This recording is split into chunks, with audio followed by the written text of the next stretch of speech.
Hello there, ladies and gentlemen. 8-Star Anime here, and I'm Chris, along with Dave, and our special guest, who's probably going to be a regular at some point at this point, Sam. I'm a semi-regular. Well, and she's sporting the goods. Yes, look at the shirt. Nice shirt. Look at this shirt. Buy the shirt. It's a nice shirt. It really is. And today we decided to do a feature film that was Full of the feels. it really was quite all the rage when it first had theatrical a limited theatrical release. I want to say earlier this year. It wasn't 3 years ago? No, stop that. Anyways, You know what? They may have based. Sorry to interrupt. They may have based this on another movie, the House by the Lake, with I think Sandra Bullock or whatever. The similar time thingy, and Well, their only connection is through a mailbox and buy a house. And they keep sending the letter back and Yeah. forth. I was about to say, isn't there a movie that does that? There is a movie that does that. Yep. In this case, we are actually going through Your Name. Very highly acclaimed movie. And a movie, especially I would say definitely within the last decade. Arguably, probably one of the best of all time. I do say arguably. There's a reason I said arguably. Miyazaki. As much as I love Miyazaki. Have I told you my plan for next year's What would for that be? 8-Star Anime Season 2? Mm-hmm. Sam has a mission. Yes. She has to bring 12 movies for a Miyazaki monthly. Excellent. That's- I like it. It's gonna be hard because y'all have seen some already. We'll do it again. Ha! All right. So That's fair. We could always read. we really could. Yay! So this movie is quite a spectacle for what it is. This is the first time I've actually seen it before we ever started doing this review. Ditto. Now this movie had a limited theatrical release, like I said earlier this year. For our sakes, we either had to go to Greenville or go to Atlanta to actually see this. We gotta go to the big city, see the moving pictures. Yep. In the Goonies. We're really not. We're not. That's the sad part. But yeah, Oh. just geographically, we're 35 miles from the one and 120 from the other. Yep. And so most people probably never really saw this film until someone released a Japanese sub version that they fan subbed themselves on YouTube at some point, or they waited for like we did and got the DVD. So realistically, for those keeping count at home, other than the nice I'm being mean. Ghost in the Shell live action movie, this is the freshest film we've seen. Yes, this would be the freshest film. Just a quick note. Spoiler warning. Big time. Big time, because there's no way to really explain or talk or review this movie without spoiling the hell out of it. So this would be a good time to press pause. Get yourself Piss a copy. pause? Press pause. That's what I meant. Piss balls. Yes. Buy yourself a Mike copy. needs to draw a picture of this like a sad puppy, and it's like piss pause anime rescue dog. Yes! But this would be a good time to pause. Find a way to watch this movie. It's Preferably legal. Yes, legally, please. Always support the official releases. And then come back and listen to us rant and rave, cry a little And bit. maybe join us. And such what I, and I'm sure the rest of us, would consider, a really great spectacle. It was a spectacle, and it was great. These two factors for me are separate. Fair enough. So, real quick, just to kind of give you a quick synopsis of the film, if you are not familiar with it. I am not. Please, tell me more. I'm just going to read the synopsis at the back of the box. Calm down. That works too. There's a box? The one I've been showing everybody for the last couple of It shots. could have just been a very fancy case. It didn't have to have writing or any of that. That's right. I hate you all. Anyways, from Director Makoto Shinkai, the innovative mind behind the voices of the distant star and 5 centimeters per second, comes a beautiful masterpiece about time, the thread of fate, and the hearts of two young souls. Mitsuha and Taki are complete strangers living separate lives until they suddenly switch places. Randomly. Yep. Mitsuha wakes up in Taki's body and he in hers. The occurrence happens randomly, and they must adjust their lives around each other. Yet, somehow it works. They build a connection by leaving notes to one another until they wish to finally meet. But something stronger than distance may keep them apart. Now, for the record, Sam and I knew none of that going into the film, so we started off with high school girl out in the woods, not woods, but in a natural town setting. Mm-hmm. Countryside. Thank you. Going about her life. Then there was a musical intro, and the movie started. And then 25 minutes later, the movie started. That was the setup. I thought it was a movie. Most movies, you don't have a 25-minute intro. It's a gradual build-up during the entire thing. No. The build-up was in the intro. That's the funny part. And it was wonderful. It really was. It was needed. It's just great. Yes, but they dump you right in there because for the first 10 minutes I was going, what the hell is going on? Really? It sounds like a Miyazaki film if I've seen a few that done the exact same thing. Well, now wait a minute. No, Miyazaki's always understandable. He just raises understandable bullshit. The only difference is the intro's not 25 minutes long. No, you go. See, to be fair, in the Miyazaki films that are weird, they just start weird, they stay weird, and you have to accept that they're weird. This one went like, hey, some stuff's going on. Here's what's going on. And now, let's start the movie and see how that helps. And it did.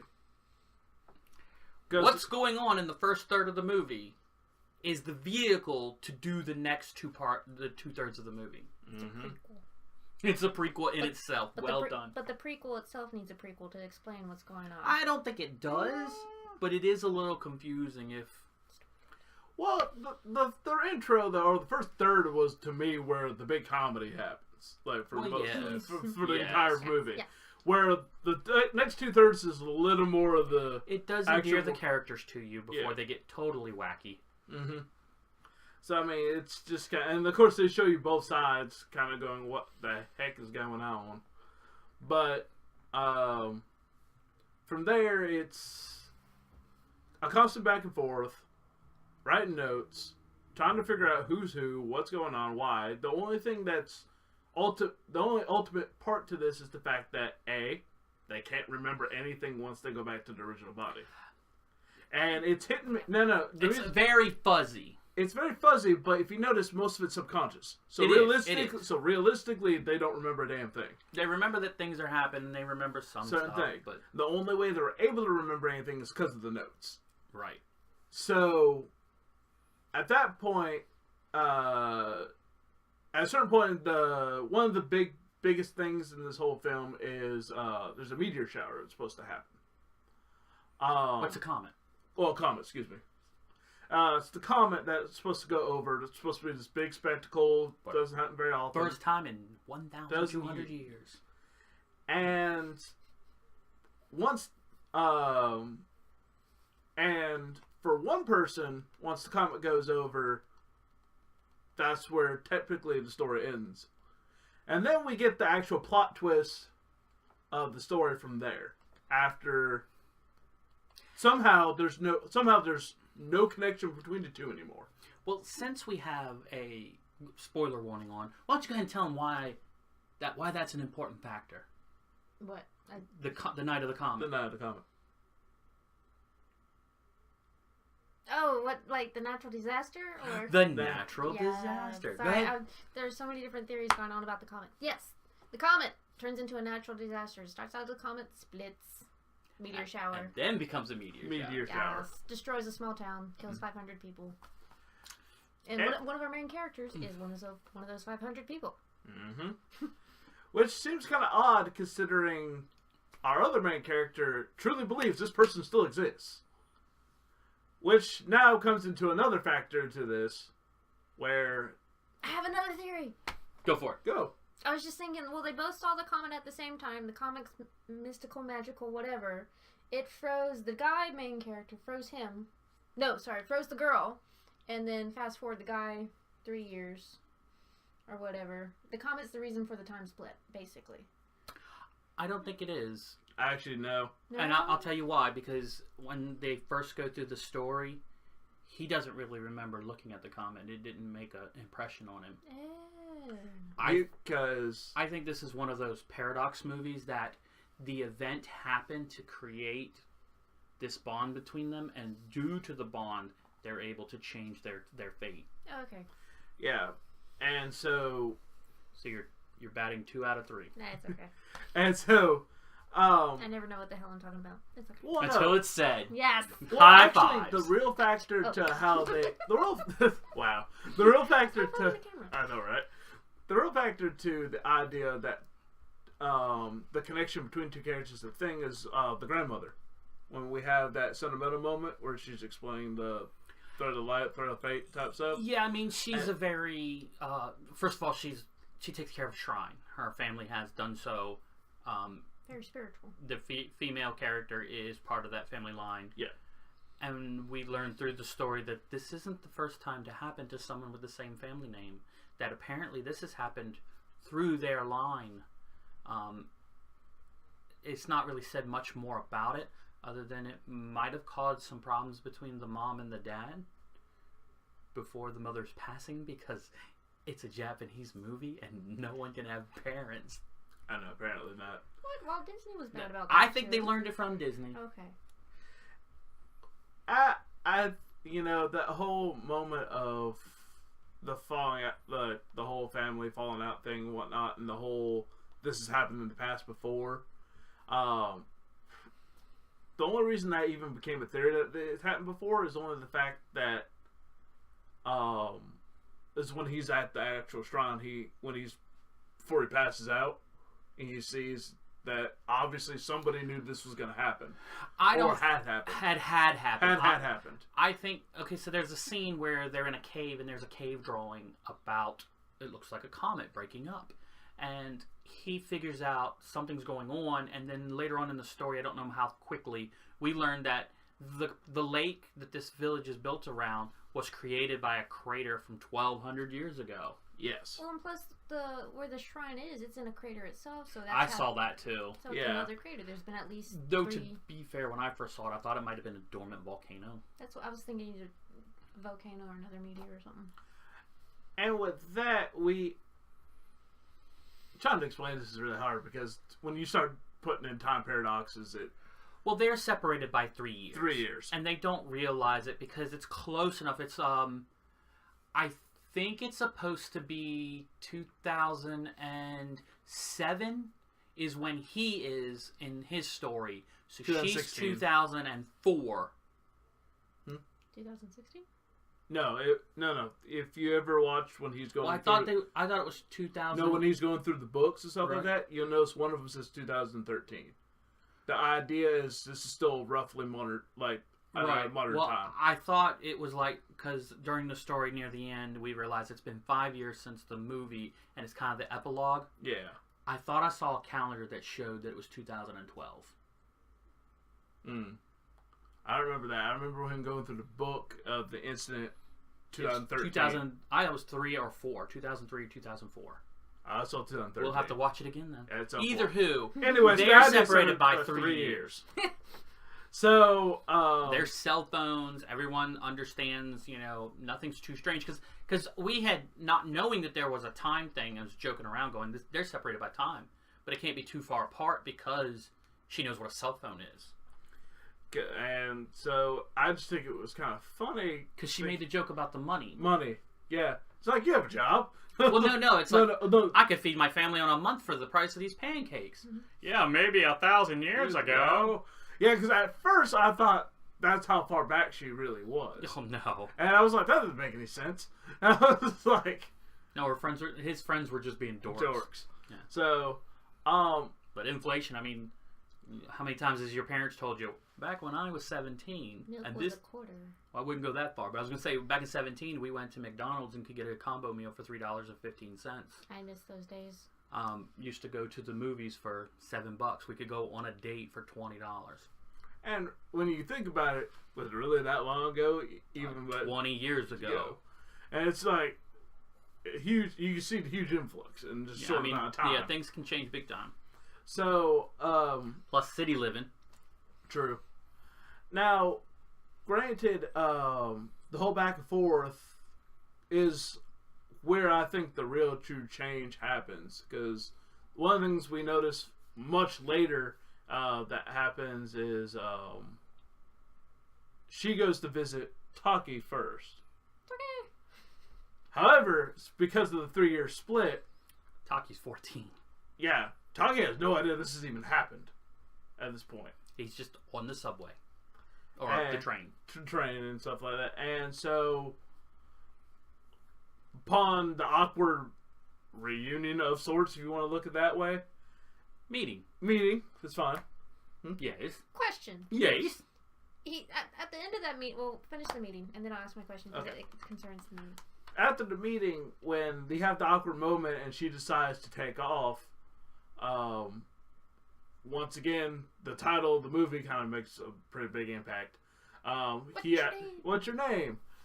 And of course, at that point, this is where we kind of get that thread of fate moment. She has a hair She has a string rope. hair string. Well, it's Cord. it's not woven that her and her family made. When she tosses it, You're hence right, his name. That's what they call it. It's at some point. I think that was where you kind of have that meeting where he's kind of like, "Huh, what the hell?" But it's a paradox. It's a paradox. So the connection has to exist for her to go to create. So that's where this whole time paradox thing comes into play. It's my only problem with time travel stuff. Well, there's only two theories you can have with it. As I say, and other series have done it before as a multiverse theory, and I usually hate those. I don't mind alternate universe, but DBZ. my classic argument for this is this: Terminator. John Connor sends back Kyle Reese. Yes. Kyle Reese is John Connor's father. There must be a moment that John Connor exists first to send him. There has to be a time that exists. Or, somewhere in the past, a different person, a different leader sent Kyle Reese in the past that made a John Connor and created that loop. Yeah. See, but I always thought, like, if there was a loop that started the whole thing, it was them meeting in the train. Sort of, to a degree. Because where else would they have connected otherwise? Well, we are linear beings, so we can only contemplate this from the way we understand time one day at a time. Yeah. So, who knows what the gods think? Oh. While they're drinking spit-made sake. I love how that... But that's why I said... Not being disrespectful, just being silly. Yes. And your question, by chance? Question. Okay. So she goes to meet him. He has no clue who she is. Fine, whatever. But she's starting to get off the train. He's like, wait, I actually want to talk to you. Why doesn't she get back onto the train? Oh, she was getting pushed off, so what was happening. Oh, yeah. They showed that. Throw some elbows. Punch some people. Come on now. She's 98 pounds and a Japanese girl from the country. The fact that she didn't freeze like a rabbit already broke 98% stereotypes. So, which... I thought you were going to go, why would he keep the cord? Because that was my first thought, was like, some strange person on the train gave you this cord. Why would you keep it? And then I was going to go, well, she was cute. I was about to say, cute chick, 14-year-old boy. He's like, hey. Awesome. But with the time paradox thing, that was your connection to why they went swapping places later on. Which is why he later on came up with the theory of going and drinking the sake. Right. I think the cord creates a physical anchor for all this time and spiritual stuff, because realistically their bond is not time traveling. It's they have a bond, a spiritual bond. Yep. They just don't say it. Well, plus, and her family puts a big emphasis on the braided cords. Yeah. Plus those unions. This is a union. That's a union. That's why the whole monologue with the grandmother was a pretty cool character. Was fairly huge when she talked about the whole third thing. I first started watching it. I thought she was going to be a real pain in the ass. Why? Well, what was the movie we watched with the girl put the flags up for the boats? Yeah, on top of the hill. And wasn't that grandma kind of a ball breaker? She kind of was. I haven't watched it in a while. The only reason that I thought she was going to be ball breaking this was when the announcement was being made about the election. She just was like, unplug radio. And I was like, something's up. She doesn't like technology. So something's wrong. But in that case, now we've already established the time paradox thing. Now we find out, besides the whole, we're going to do this whole romantic comedy a little bit, we found out one of the real reasons the time paradox kind of happens. The natural disaster. A pretty one, but it was. It's pretty, but it was a pretty big disaster. Yeah. They used this as a gateway to make sure the disaster is less of a disaster. Right. So he goes back to the spiritual cave that he found while one time he was in Mitsuhara. Mitsuhara, I believe it was. Right. And makes this connection, and they get that one moment to see each other separated from time and talk about what's going on. And he's already kind of put a plan into action to save people. And so that's what they're going, because he's researched this stuff for months now, and he's a really good artist. So I think he wants to be an architect. And so he's drawn sketches of the town. And so with his drawings, he's able to do a literal exact replica of the town and I guess an older restaurant owner, as he's traveling to go meet the girl he thought was still existing at the time. Do you think it was the mayor? I was the one that said that. It's a good theory, but I don't think so. I'll tell you why I thought it was. Uh-huh. Later on, when she, both as him and her, put that pronoun game in your... When she grabs him, his face just looked like that guy's face. Yes, it did. And I thought, this is the dad that survived, right? And he's just quit giving a crap about the politics and all that other stuff. It just exists. Yeah. And he's trying to keep a low key, and I think that was him. It very well couldn't be. I'm sorry. It very well could not be him, because it doesn't matter. Because once he drives away, that's the last you see of that character anyway. Yep. And he left a lasting remark, not lasting remark, a deep, meaningful. I thought so too. It's just that you know. The thing that bugs me most about the dad character is he has a mother-in-law that's into the spiritual. He had a wife who he knew experienced the same stuff. Actually, that's part of the reason why I thought his question of "Who are you?" came out of his mouth. And I was like, "There's no way he would have ever asked that question." His real question would have been not believe what was going on. Well, he was angry because he lost his wife, and it's probably like, "Well, why didn't you prevent this from happening?" And then I say yes, but at the same time, I kind of go... There's this whole joke. If no one's come back from the future to stop me, how bad is this idea, really? True. This is someone from the future! And so, with that being said, now the plan's in motion. The only issue is, they have the idea of meeting up at the shrine, but they hear each other, like they're getting like the part where when they're doing the evacuation or attempting to do the evacuation. Right, and she goes up to the shrine. Not the shrine, but the home of the gods or whatever. There's that special place in the crater that Sam was talking about. Yep.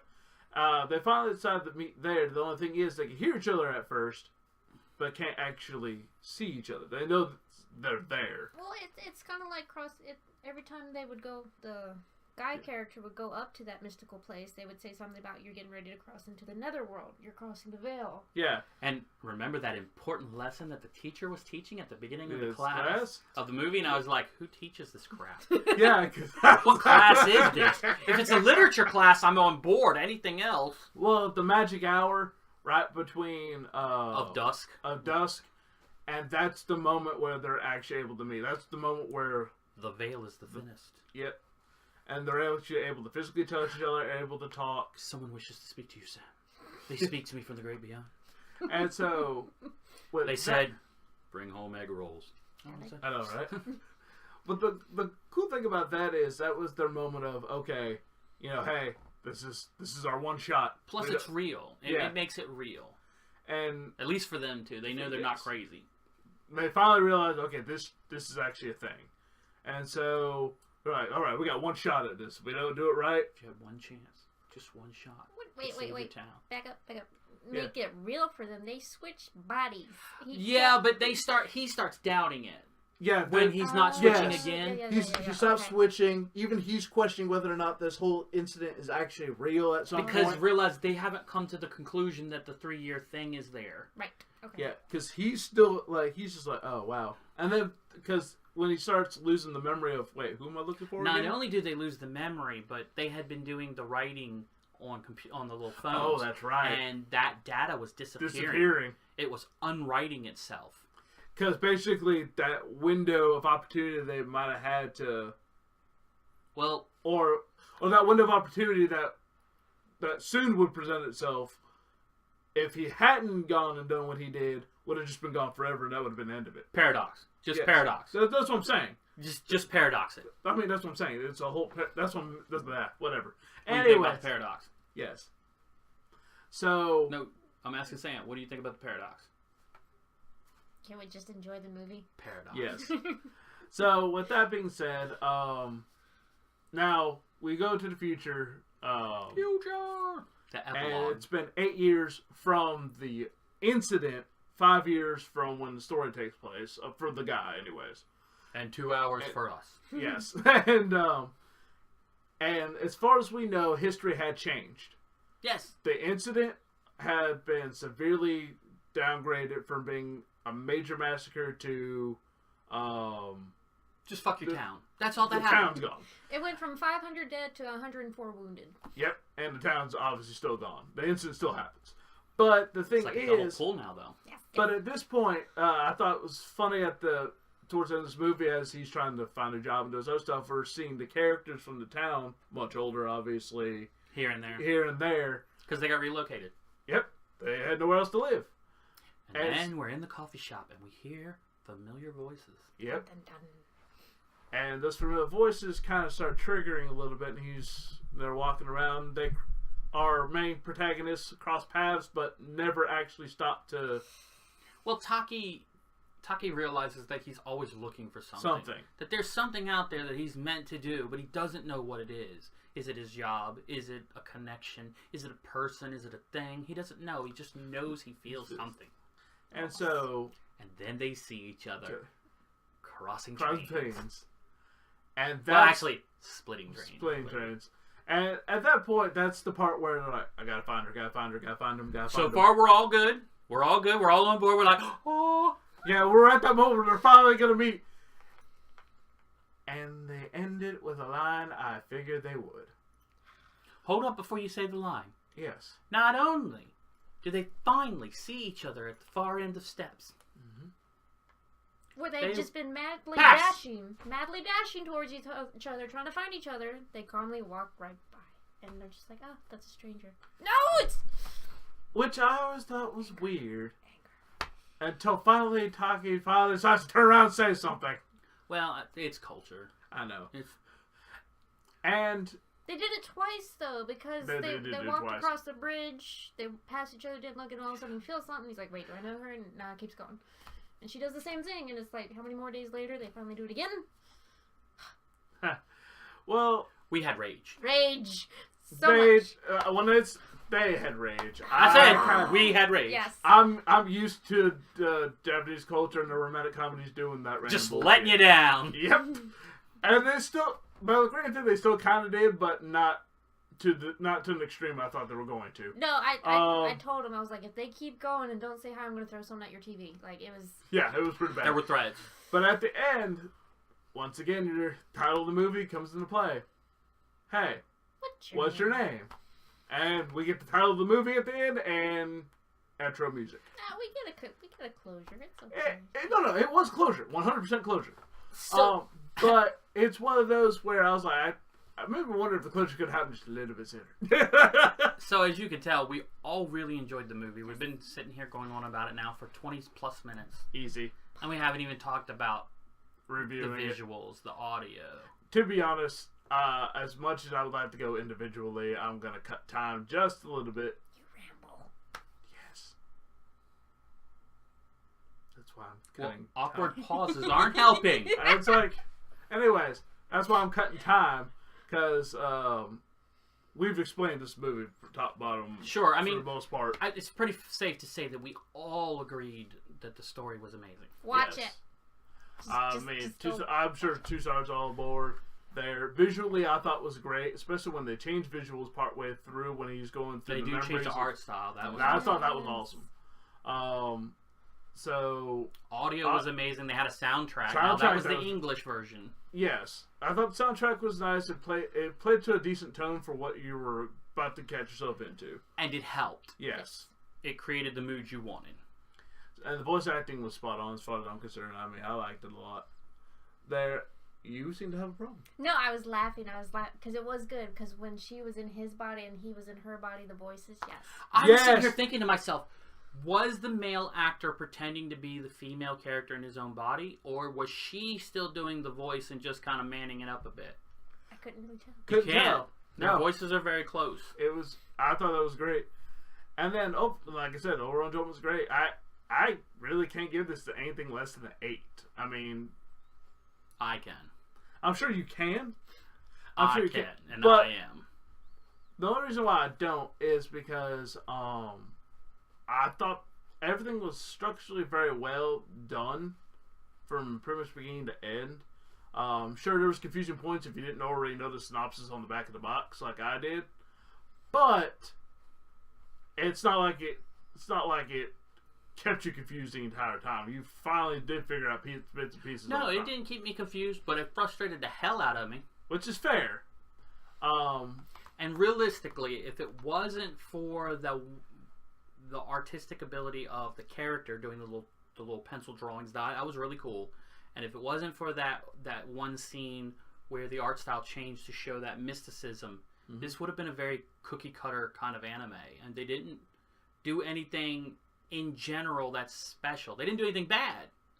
But you get what I'm saying? It wasn't a new idea. Yeah. So if it weren't for me, those 2 moments... Here's the problem. Can you really find true new ideas? Especially since we've watched animes, cartoons, other stuff for many, many years and have seen pretty much almost all of it at this point.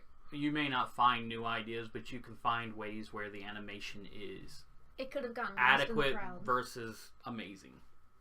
I still think it's amazing. Okay, that's fine. I felt that in general it was adequate, and normally wouldn't have had a problem with it.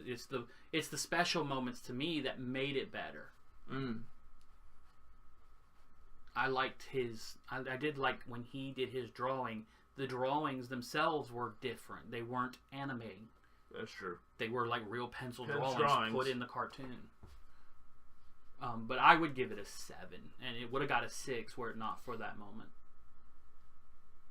Sam? 7. Because of the rage. The entertainment value. No. She just explained it. The rage. Just the -1. Yes. This took a -1 penalty. The -1 penalty. The -1 was a bias review on that part. It's a review. It is going to be biased by nature. Yes. That's a new T-shirt. Biased by nature. Biased by nature, yes.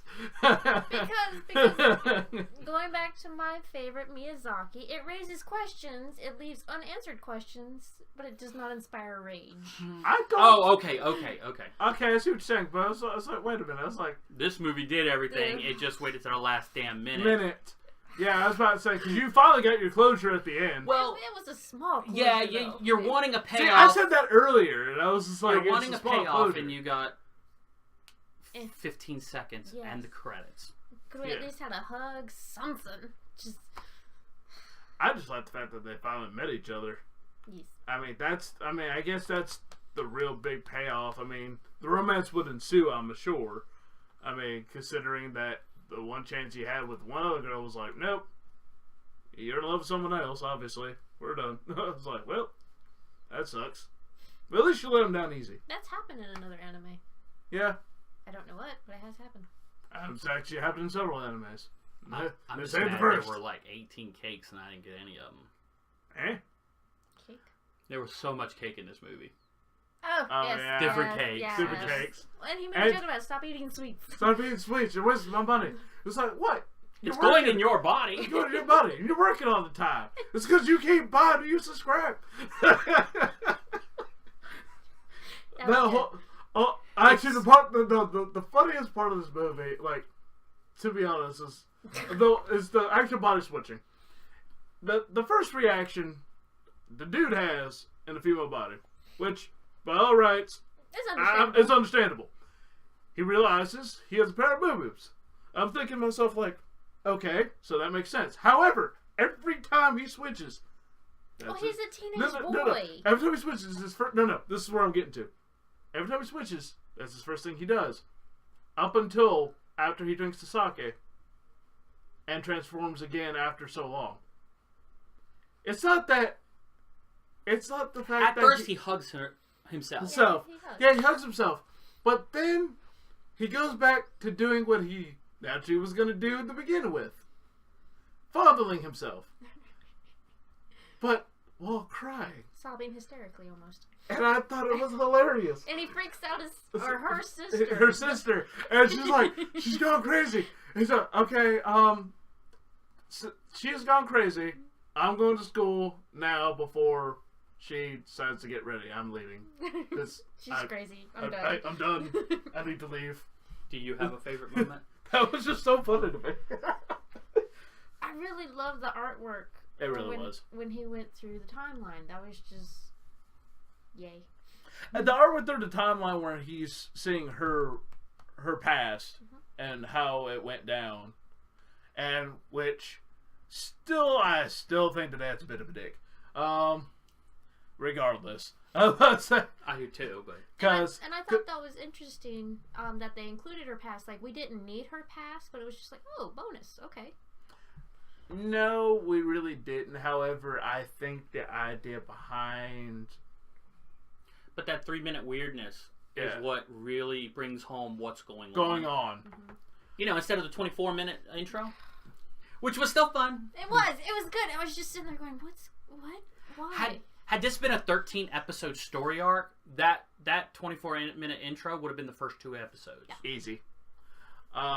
Just to kind of establish the comedic part, blah, blah, blah, before we got into all the serious bit. My favorite part's not actually part of the film. It's more of an essence of the film. The fact that they fell in love with each other, not because they met each other, but because they met each other's lives. Yes.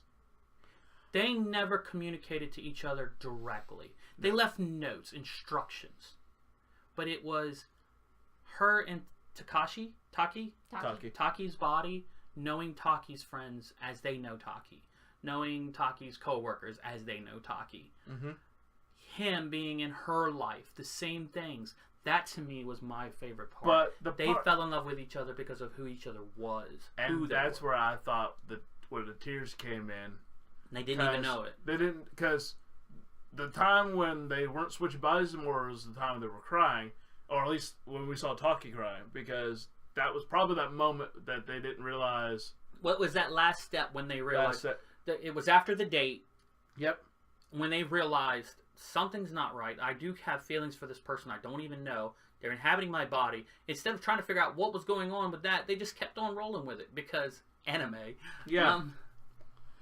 And you realize they never tried to text each other. They never tried to call each other. And like I said, they didn't leave direct notes. It wasn't like, hey, so what do you think's going on? Why do you think this? You know, none of that. It was do my homework, show up for work on time, and stop spending all my damn money.